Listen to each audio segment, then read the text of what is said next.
This is table number 6. Today we are talking about the muscles of the back. Firstly, the trapezius muscle. Its origin of the trapezius muscle.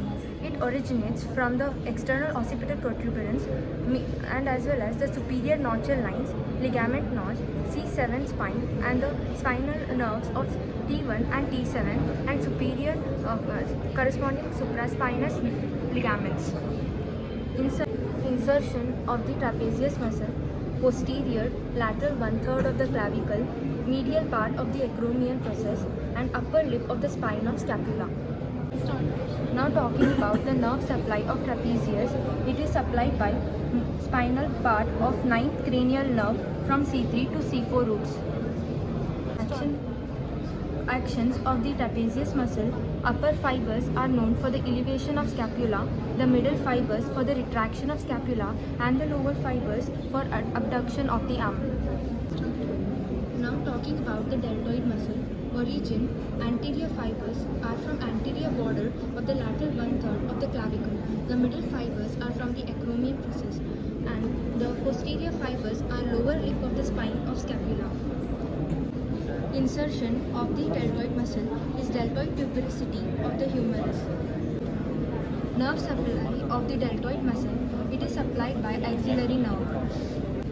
Actions of deltoid are: the anterior fibers are known for flexion and medial rotation of the arm, the middle fibers for the abduction of the arm, and the posterior for the extension and lateral rotation of arm. Supraspinatus muscle. The origin of the supraspinatus is from the supraspinous fossa. Its insertion is on the greater tubercle of the humerus and is supplied by the subscapular nerve. Actions of the supraspinatus muscle is initiation of the abduction of arm. This is infraspinatus muscle. Its origin is from the infraspinous fossa. Its insertion is on the greater tubercle of the humerus. It is supplied by suprascapular nerve and is known for the lateral rotation of the arm. Teres minor muscle. This is the teres minor muscle. Its origin is from the lateral border of the scapula. Its insertion is on the greater tubercle of the humerus, is supplied by the axillary nerve and its action is lateral rotation of the arm. Teres major muscle. This is the teres major muscle. Its origin is from the lower 1/3 of the dorsal surface of lateral border of scapula and inferior angle of the scapula. Insertion is on the middle lip of occipital groove of the humerus.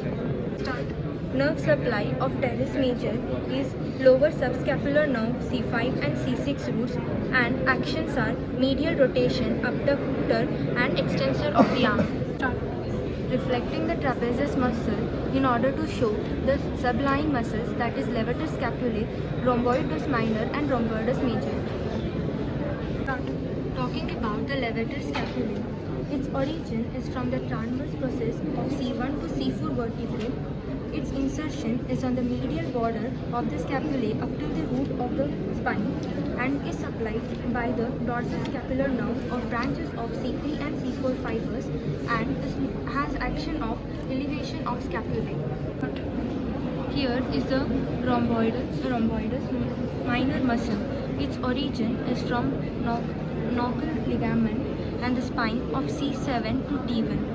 Its insertion is on the root of spine. Its nerve supply is dorsal scapular nerve and action is retraction of the scapula. This is rhomboid major muscle. Its origin is from spine T2 to T5 and insertion is on the medial border of the scapula below the root of spine. Supplied by the dorsal scapular nerve and action is retraction of scapula. Now talking about the latissimus dorsi. Its origin is from the iliac crest, thoracolumbar fascia, spines from T7 to that of T12 and inferior angle of the scapula, lower 3 to 4 dips. Insertion is fibers twist upside down around the lower border of the teres major muscle and inserts on the bicipital groove. It's supplied by the thoracodorsal nerve.